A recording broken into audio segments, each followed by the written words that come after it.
Good morning students. In our previous lecture हमने unsaturated और saturated hydrocarbons की naming पढ़ी थी। Now today will start our next topic that is chemical properties of carbon compounds. अब chemical properties से क्या मतलब है आपका कि अगर डिफरेंट रिएक्शंस आप अंडर एक कार्बन एटम एक कार्बन कंपाउंड के साथ आप डिफरेंट रिएक्शंस करवाओगे, मतलब कि जैसे कि ऑक्सीडेशन, एडिशन और सब्स्टिट्यूशन आपने अभी तक पढ़ा है, वैसे रिएक्शंस कराओगे तो जो आपके पास कार्बन कंपाउंड्स हैं वो कैसे बिहेव करेंगे। ठीक है, तो फर्स्ट ऑफ ऑल हम ले लेते हैं यहाँ पे कंबशन। कंबशन क्या है आपका? सिंपल कि अगर आपका कोई कार्बन कंपाउंड जल रहा है, सिंपली जल रहा है आपका कोई कार्बन कंपाउंड, जैसे कि मैंने आपको बताया कि जो आपके पास कार्बन कंपाउंड का एग्जांपल है दैट इज योर कोल। तो कोल क्या है आपका? कोयला जो है वो जलता है। तो on burning how it behaves we will study under this property of carbon compound. तो कार्बन अपनी हर एलोट्रॉपिक फॉर्म, एलोट्रॉपिक मतलब लेयर्ड फॉर्म, लेयर्ड स्ट्रक्चर को क्या बोलते हैं आपका? एलोट्रॉप्स। ठीक है, any element forming a layer structure will form a allotrope compound, मतलब लेयर स्ट्रक्चर को एलोट्रॉप बोलते हैं। ठीक है, एक कार्बन के लेयर के ऊपर दूसरी कार्बन के लेयर है, उसके ऊपर तीसरी, इस तरह से। ठीक है, तो जो आपका कार्बन है जब वो जलेगा तो वो क्या रिलीज करेगा? Carbon dioxide along with heat and CO2 along with heat and light। मतलब ऑन बर्निंग आपका कार्बन कंपाउंड जब बर्न करेगा तो क्या? कार्बन डाइऑक्साइड, हीट और लाइट रिलीज करेगा। अब देखिए, ऑन बेसिस ऑफ बर्निंग अगर हम डिसाइड करें कि आपका जो हाइड्रोकार्बन है वो सैचुरेटेड है या अनसैचुरेटेड, तो हमेशा याद रखना जो सैचुरेटेड हाइड्रोकार्बन है वो आपको हमेशा क्लीन फ्लेम देंगे। क्लीन फ्लेम जैसे कि आपकी जो आप हाउस होल्ड में एलपीजी यूज करते हो, एलपीजी सिलेंडर यूज करते हो ना, उसकी देखना एक ब्लू सी हल्की ट्रांसपेरेंट सी, लाइट ब्लू सी ट्रांसपेरेंट सी फ्लेम आएगी, तो वो क्या है? वहां पे सेचुरेटेड हाइड्रोकार्बन। और जो अनसेचुरेटेड हाइड्रोकार्बन है वो हमेशा येलो फ्लेम देंगे विद अ ब्लैक रेसिड्यू।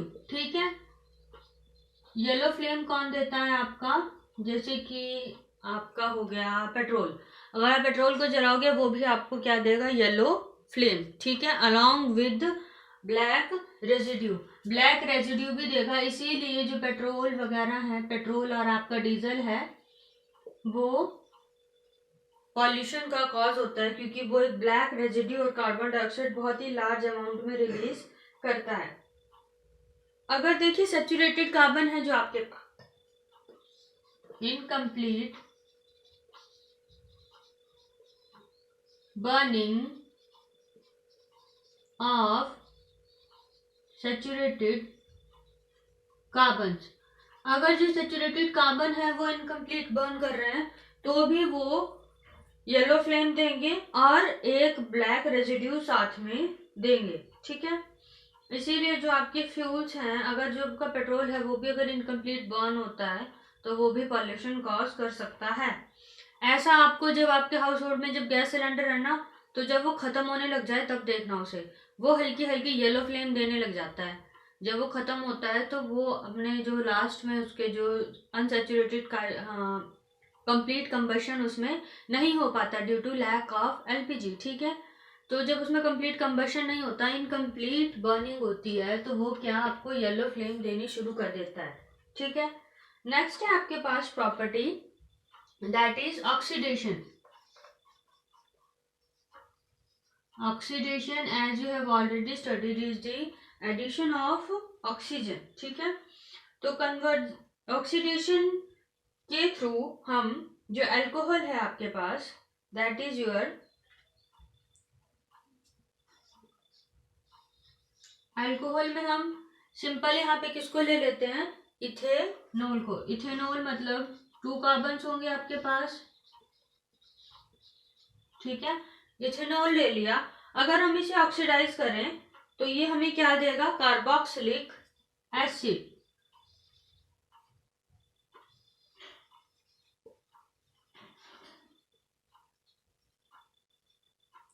अब कार्बोक्सिलिक एसिड क्या है हमारे पास, सिंपल, हमने इथेनॉल में OH की जगह कौन सा ग्रुप लगाना है, COOH, ठीक है। ओइक एसिड आप लोग देख लीजिएगा।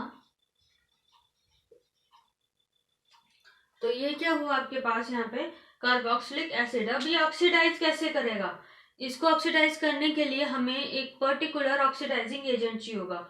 ऑक्सीडाइजिंग एजेंट क्या होते हैं, substances that has the capability to add oxygen to a compound और टू अनदर सब्सटेंस, ठीक है। तो यहाँ पे ऑक्सीडाइजिंग एजेंट हम क्या लेंगे, अल्कलाइन KMnO4 या फिर acidified potassium dichromate. Alkaline KMnO4, ठीक है, अल्कलाइन KMnO4 लेंगे या फिर एसिडिफाइड पोटाशियम डाइक्रोमेट, ठीक है, K2Cr2O7। इन दो चीजों को लेना पड़ेगा हमें अलॉन्ग विद हीट।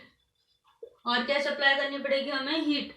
देखो अल्कोहल की जो हम ऑक्सीडेशन करेंगे उस टाइम हमें इन दो में से कोई एक जो है उस प्रोसेस के अंदर एड अप करना पड़ेगा अलॉन्ग विद हीट। हीट करते हुए थोड़ा थोड़ा इन दोनों सब्सटेंसेस में से कोई एक ऐड करना पड़ेगा, किसमें, अल्कोहल में।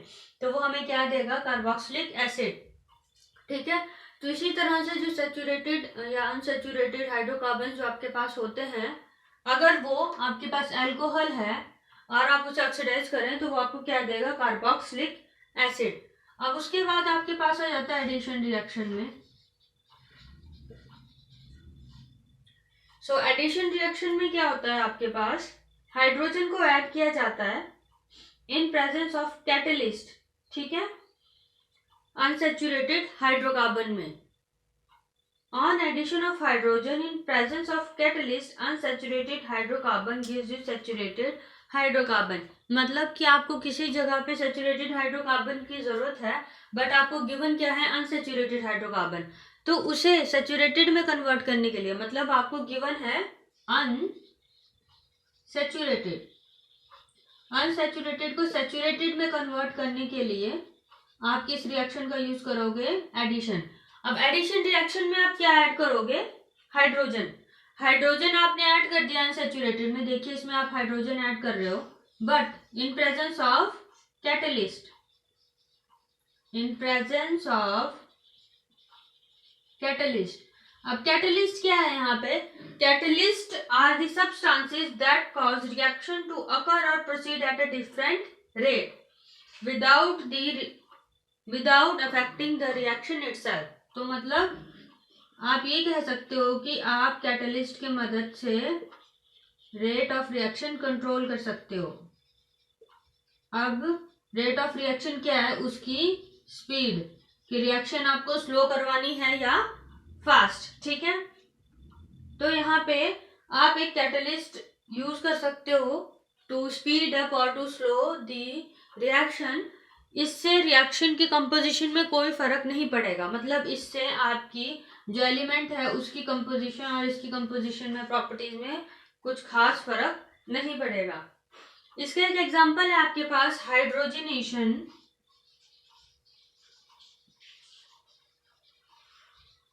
Of vegetable oils. Vegetable oils का आपके पास एक बहुत ही अच्छा एग्जांपल है, दैट इज योर, घर में जो आप लोग एक डालडा घी यूज करते होंगे पराठे बनाने के लिए, डालडा घी आता है, that is your made up of vegetable oils. वो वेजिटेबल ऑयल से बना होता है और हेल्थ के लिए बहुत ही अच्छा होता है, ठीक है।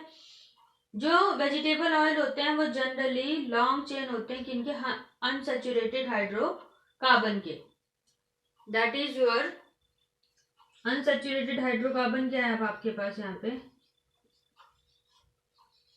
अब यहाँ पे बेसिकली आपको क्या होता है, H, बट हम यहाँ पे कोई और एलिमेंट यूज कर रहे हैं, दैट इज जो भी वेजिटेबल ऑयल आप यहाँ पे यूज करने वाले हो, जो भी एलिमेंट जिस भी चीज का, मान लीजिए आप किसी और एलिमेंट का, किसी ऐसे वेजिटेबल का वेजिटेबल ऑयल निकाल रहे हो जिसमें आपके पास आयरन है, जैसे कि स्पिनच है आपके पास, तो आप यहाँ पे क्या ऐड करोगे, Fe, ठीक है। वैसे यहाँ पे मैक्सिमम आपके अल्कली या फिर हेलोजन्स ऐड होते हैं वो आप फर्दर पढ़ोगे, बट आप इतना ध्यान रखिए कि यहाँ पे हाइड्रोजन की जगह क्या होते हैं, आर। ठीक है, अब हमें यहाँ पे एक कैटलिस्ट यूज करना है और हाइड्रोजन ऐड करना है। हाइड्रोजन हमने ऐड कर दिया, कैटलिस्ट हमने क्या यूज कर लिया यहाँ पे, निकल, Na। तो ये किस तरह से जो है सैचुरेटेड हाइड्रोकार्बन को अनसैचुरेटेड करेगा, जो इसकी दो वैलेंसीज है इनको क्या करेगा, सेटिस्फाई। इसकी दो वैलेंसीज कैसे सेटिस्फाई होंगी, दो हाइड्रोजन ऐड करके। देखिए अगर यहाँ पे अगर आपके पास डबल बॉन्ड को सिंगल बॉन्ड करना है तो मतलब आपके पास देखिए, तो मतलब इसके कितने 3 फ्री हो गए ना, 3 फ्री हो गए, तो दो तो आपके पास एल्किली ग्रुप्स हैं, एक आपने हाइड्रोजन ऐड कर दिया दोनों में एक एक। ठीक है, जो ये H2 है ये यहाँ आ गया। तो इस तरह से जो अनसैचुरेटेड हाइड्रोकार्बन्स है वो उससे आपको सैचुरेटेड हाइड्रोकार्बन मिल सकता है। जो अनसैचुरेटेड हाइड्रोकार्बन है वो हेल्थ के लिए इतने अच्छे नहीं होते, where as saturated hydrocarbons are easy to dissolve in our body. ठीक है, तो इसीलिए हम क्या करते हैं यहाँ पे, हाइड्रोजनेशन ऑफ वेजिटेबल ऑयल। ये था आपके पास कंबशन, ऑक्सीडेशन और addition reaction. Next is with us is substitution reaction. ये सारी रिएक्शंस आपने पढ़ी है, बस हम इसमें ये देख रहे हैं कि how does a carbon compound behave under these reaction. ठीक है, या फिर आपकी डेली लाइफ में कि ये रिएक्शंस कार्बन कंपाउंड्स में कहाँ देखने को मिलती हैं। तो next is your substitution reaction. Substitution reaction में क्या होता है, आपको पता है जो एक एलिमेंट है वो दूसरे एलिमेंट की जगह ले लेता है। ठीक है, तो इन प्रेजेंस ऑफ सनलाइट अगर आप किसी हाइड्रोकार्बन में क्लोरीन ऐड करो तो वो आपको HCl देगा। मतलब कि इन प्रेजेंस ऑफ सनलाइट ये आपको कहाँ देखने को मिलेगी, आपकी जो ये रिएक्शन है वो कहाँ पे देखने को मिलती है, इन योर प्लांट्स। ठीक है, ये एग्जाम्पल है इसका, एग्जैक्ट जो उसके अंदर रिएक्शन है वो मुझे नहीं पता, बट ये एग्जाम्पल है। Chlorine is added to hydrocarbons in a very fast reaction. ठीक है, हाइड्रोकार्बन मीथेन ले लेते हैं, तो ये Cl, क्लोरोफिल फॉर्म होता है इससे, CH3Cl प्लस HCl। ठीक है, तो इस तरह से इन प्रेजेंस ऑफ अगर किसी हाइड्रोकार्बन में आप क्लोरीन ऐड करो, क्लोरीन गैस ऐड करो, तो वो आपको क्या देगा, एक chlorine compound of carbon along with the production of HCl। ठीक है, नेक्स्ट आ जाते हैं आपके पास स्पेशल कार्बन कंपाउंड्स जो कि हमारे ज़्यादा यूज होते हैं। जैसे कि हम यहाँ कार्बन कंपाउंड्स पढ़ रहे हैं तो हम दो स्पेसिफिक कार्बन कंपाउंड ले लेते हैं यहाँ पे। First is your ethanol. Ethanol में 2 कार्बन है तो इसका केमिकल फॉर्मूला क्या बनेगा, CH3CH2। यहाँ पे 3 हाइड्रोजन की जगह मैंने एक अल्कोहल का ले लिया। ठीक है, तो इन्हें कॉमनली अल्कोहल कहा जाता है और ये रूम टेम्परेचर पे क्या होते हैं, लिक्विड। अब आप लोग बोलेंगे कि ये तो वही है जो ज्यादातर इनटेक किया जाता है, वो नहीं है, उसमें स्मॉल अमाउंट ऑफ अल्कोहल होता है, वो प्योर अल्कोहल नहीं होता। There is only least amount of alcohol 0.12 something, इस तरह का जो इथेनॉल का उसमें प्रेजेंट होता है, दैट इज 0.1 to 0.3%। आप लोग इसे वेरीफाई भी कर सकते हो, परसेंटेज में वेरी। ठीक है, बीइंग अ गुड सॉल्वेंट, इसे मेडिसिन में भी यूज किया जाता है। मेडिसिन में कहाँ यूज किया जाता है, जो आप लोग घर में बिटाडिन यूज करते हो। ठीक है, that is your tincture of iodine, उसमें जो येलो से कलर का बेस होता है वो क्या होता है वहां पे, अल्कोहल। ठीक है, स्मॉल कंजम्पशन कॉजेज ड्रंकनेस और large consumption causes your health problem से। तो आपको पता ही है अगर आप अल्कोहल को ज़्यादा लोगे तो वो आपकी हेल्थ को क्या करेगा, खराब।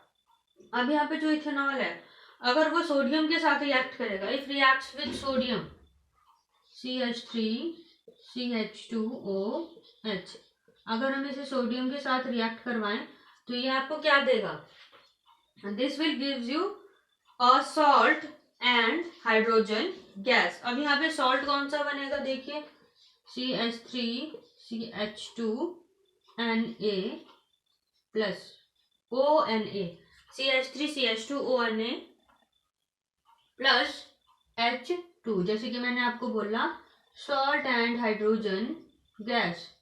अब यहाँ पे जो सॉल्ट होगा वो क्या होगा, सोडियम इथॉक्साइड। ठीक है, जब ये आपके एलिमेंट्स बनेंगे तो इनकी नेमिंग उतनी सिंपल नहीं रहेगी जितनी आपके हाइड्रोकार्बन को बताई गई है, वो आप लोग फर्दर +1 +2 क्लास में पढ़ोगे, IUPAC नेमिंग। फिलहाल आपको इतना ही है। अब देखिए यहाँ पे जो है ऑक्सीजन और जो है एलिमेंट आपको यहाँ पे चाहिए, that is your CH3CH2ONa, that is your sodium ethoxide. ठीक है, अब यहाँ पे अगर जो एलिमेंट है सोडियम का, that will require of 2 quantity. अगर यहाँ पे 2 है तो यहाँ पे भी क्या होगा 2, फिर ऑक्सीजन को बैलेंस करने के लिए यहाँ पे भी क्या होगा 2। तो this according to this procedure आपकी जो रिएक्शन है वो प्रोसीड करेगी when you have to react ethanol with your sodium metal. ठीक है, नेक्स्ट है आपके पास जो, अगर आपको अल्कोहल से एक अनसैचुरेटेड हाइड्रोकार्बन चाहिए तो आपको क्या करना पड़ेगा। अगर आपके पास अल्कोहल है दैट इज योर CH3CH2OH, यहाँ से आपको क्या चाहिए था सॉल्ट, और अब आपको क्या चाहिए यहाँ से अनसैचुरेटेड हाइड्रोकार्बन। अगर आपको अनसैचुरेटेड हाइड्रोकार्बन चाहिए तो आपको क्या सप्लाई करना पड़ेगा इसमें, कंसंट्रेटेड H2SO4। ठीक है, और ये कैसा होना चाहिए हॉट, मतलब कि आपको क्या सप्लाई करना है अल्कोहल में, hot concentrated sulphuric acid. As a result आपको क्या मिलेगा यहाँ पे, एक unsaturated hydrocarbon along with your water.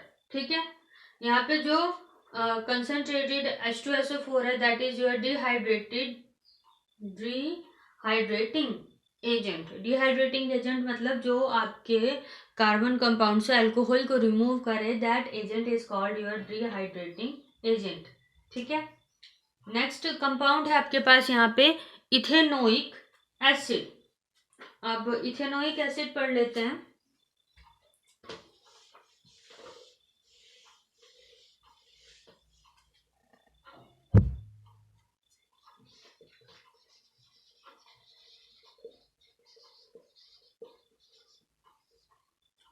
अब देखिए जैसे हमारा अल्कोहल के साथ हमने क्या लगाया था, अल्कोहल का फंक्शनल ग्रुप। अब हम इथेनोइक एसिड के साथ क्या लगाएंगे, ओइक एसिड का फंक्शनल ग्रुप। तो वो क्या होता है आपके पास COOH। तो इथ है तो यहाँ पे 2 ही कार्बन हो सकते हैं, COOH। ठीक है, commonly called as acidic acid. इसे कॉमनली क्या कहा जाता है, एसिडिक एसिड। जैसे इथेनॉल को अल्कोहल कहा जाता है, इसे क्या बोलते हैं, एसिटिक एसिड। जो आपको नॉर्मली ये लाइफ में कहाँ देखने को मिलेगा, इन योर विनेगर्स। विनेगर्स सिरका होता है, अचार में डलता है, आप लोग अपने मदर से पूछ भी सकते हो। उसमें इथेनॉइक एसिड कितने % होता है, 5 to 8%, सिर्फ 5 to 8% होता है इथेनॉइक एसिड। इसे ग्लेशियल एसिड भी बोला जाता है। क्या, ग्लेशियल एसिड। ग्लेशियल एसिड क्यों बोला जाता है, इसका जो मेल्टिंग पॉइंट है वो बहुत ही लो है, जिसकी वजह से ये विंटर्स में इजीली जम जाता है। ठीक है, इसीलिए जैसे ग्लेशियर से इसे क्या बोला जाता है, ग्लेशियल एसिड। ये कैसे होते हैं, in nature weak acid, that is why it can be used for eating, या it can be used in eatables. ठीक है, अब इसमें आपको 2 तरह की प्रोसेसेस देखने को मिलती हैं। एक तो एस्ट्रिफिकेशन रिएक्शंस देखने को मिलती है, एस्ट्रिफिकेशन, और एक सपोनिफिकेशन। एस्ट्रिफिकेशन में क्या होता है, आपके एस्टर्स फॉर्म होते हैं। एस्टर्स क्या होते हैं, आपके स्वीट स्मेलिंग एजेंट्स, मतलब कि ऐसे एजेंट्स जिसमें से आपको मीठी मीठी खुशबू आती है।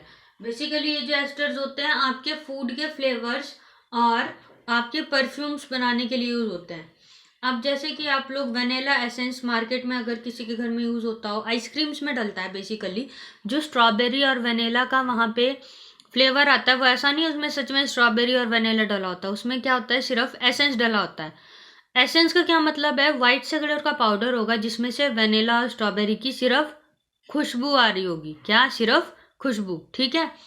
तो ये हमारी टंग का होता है, हमारी टंग में कुछ एरिया ऐसा होता है जहाँ पे हमें कोई भी टेस्ट नहीं आता, तो उस एरिया को जज करने के लिए जो हमारी नोज है वहाँ पे फूड को, इटेबल को पहचानने की कोशिश करती है, टेस्ट करने की।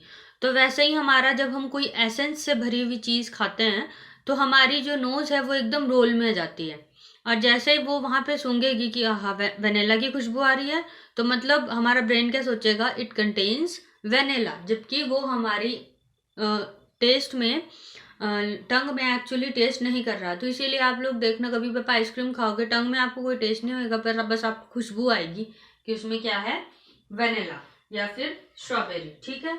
तो वहां पे क्या यूज किया जाता है, एस्टर। अब एस्टर यहाँ पे कैसे प्रोड्यूस होता है, हम क्या पढ़ रहे हैं, इथेनोइक एसिड। तो by using ethanoic acid we can produce esters. तो इथेनोइक एसिड को एस्टर में प्रोड्यूस करने के लिए हम इसमें क्या ऐड कर देते हैं, थोड़ा alcohol, that is your ethanol. Ethanol add कर देते हैं हम इथेनोइक एसिड में, और हमें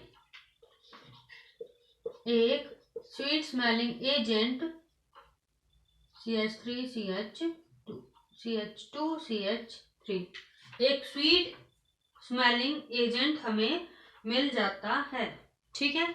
ये रिएक्शंस आप लोग अपनी बुक से भी कर सकते हो, इन केस अगर कुछ गलती हो जाती है तो, ठीक है, वहां से भी कर सकते हो। कई बार हम लोग लेक्चर्स में जल्दी जल्दी में पढ़ाने के चक्कर में कुछ गलतियां कर देते हैं, so without confirming from books आप कुछ भी नोट मत किया कीजिए, ठीक है।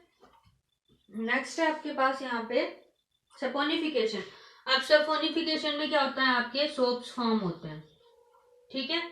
अब सोप कैसे फॉर्म होंगे, यहाँ पे जो एस्टर है आपका, जो प्रीवियस रिएक्शन में आपके पास एस्टर आया था, उसको हम NaOH that is sodium hydroxide के साथ रिएक्ट करवाते हैं। कैसे, CH3COO C2H3, ठीक है। तो हम इन्हें यहाँ पे रिएक्ट करवाएंगे।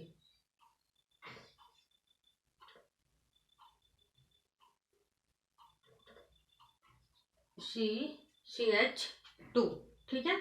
हम यहाँ पे रिएक्ट करवाएंगे किसके साथ, सोडियम हाइड्रोक्साइड के साथ। सोडियम हाइड्रोक्साइड पुट कर दिया हमने, एक तो हमें क्या मिलेगा यहाँ से, इथेनॉल, ठीक है, और दूसरा क्या मिलेगा हमें यहाँ से, ये जो यहाँ पे सॉल्ट फॉर्म हुआ that is your soap formation, ठीक है। अब अगर इथेनोइक रिएक्शन जो है, इथेनोइक एसिड है आपके पास, अगर आप, ये क्या था आपके पास, ester, this was your ester, ठीक है। ये है आपके पास यहाँ पे इथेनोइक एसिड। तो यहाँ पे जो ये है, यहाँ पे COONA, ये क्या बना रहा है आपका, सोप, ठीक है, सोडियम सॉल्ट। मतलब कि प्रीवियसली अगर आप एस्टर से आप यहाँ पे इथेनोइक सॉल्ट और अल्कोहल वापस पाना चाहते हो, तो आप क्या करोगे, एस्टर को NaOH के साथ रिएक्ट करवाओगे, तो आपको अल्कोहल और यहाँ पे इथेनोइक सॉल्ट जो है वो अलग से सेपरेट आउट मिल जाएगा। अब अगर आप यहाँ पे इथेनोइक एसिड की, किसकी, इथेनोइक एसिड की रिएक्शन यहाँ पे विदाउट अल्कोहल, खाली आप एक बेस के साथ करवाना चाहो, बेस आपको पता है यहाँ पे क्या है, सोडियम हाइड्रोक्साइड NaOH, तो अगेन आपको सिर्फ रिप्लेस होगा +H2O, ठीक है। आपको क्या मिलेगा लास्ट में, सॉल्ट एंड वाटर। सॉल्ट क्या आपके पास यहाँ पे, CH3COONA। तो इस तरह से जो आपके हैं इथेनोइक एसिड के रिएक्शंस, that is esterification, saponification, reaction with base, है। अब नेक्स्ट है आपके पास reaction with carbonates and hydrogen carbonates. अगर इथेनोइक एसिड को आप रिएक्शन कार्बोनेट और हाइड्रोजन कार्बोनेट से करवाओ तो फर्स्ट ऑफ ऑल तो हम कार्बोनेट ही ले लेते हैं यहाँ पे CH3COOH, that is sodium carbonate. हमने क्या ले लिया यहाँ पे, सोडियम कार्बोनेट। तो अगेन आपको सॉल्ट ही मिलेगा। अब यहाँ पे जो आपके पास फर्दर कंपाउंड्स हैं वो क्या रिलीज होंगे, in reaction with carbonate and hydrogen carbonate ethanoic acid release is water and carbon dioxide. ठीक है, सोडियम हाइड्रोजन कार्बोनेट ले लेते हैं हम। कार्बोनेट्स और हाइड्रोजन कार्बोनेट की बात हो रही है ना यहाँ पे, तो again CH3COONA plus H2O plus CO2। ठीक है, तो इस तरह से हमने chemical properties of carbon compounds पढ़ लिए हैं। नेक्स्ट लेक्चर में हम लोग पढ़ेंगे सोप और मिसिली फॉर्मेशन, जो कि आपका एक बहुत ही इंटरेस्टिंग टॉपिक है क्योंकि आप लोग डेली लाइफ में बहुत ही सोप यूज़ करते हो। तो अब देखने को पता चलेगा कि वो जो सोप है वो एक्चुअली जो गंदा पार्ट है दैट इज अ डर्ट, वो कैसे बाहर निकालता है। So thank you, this is all for today.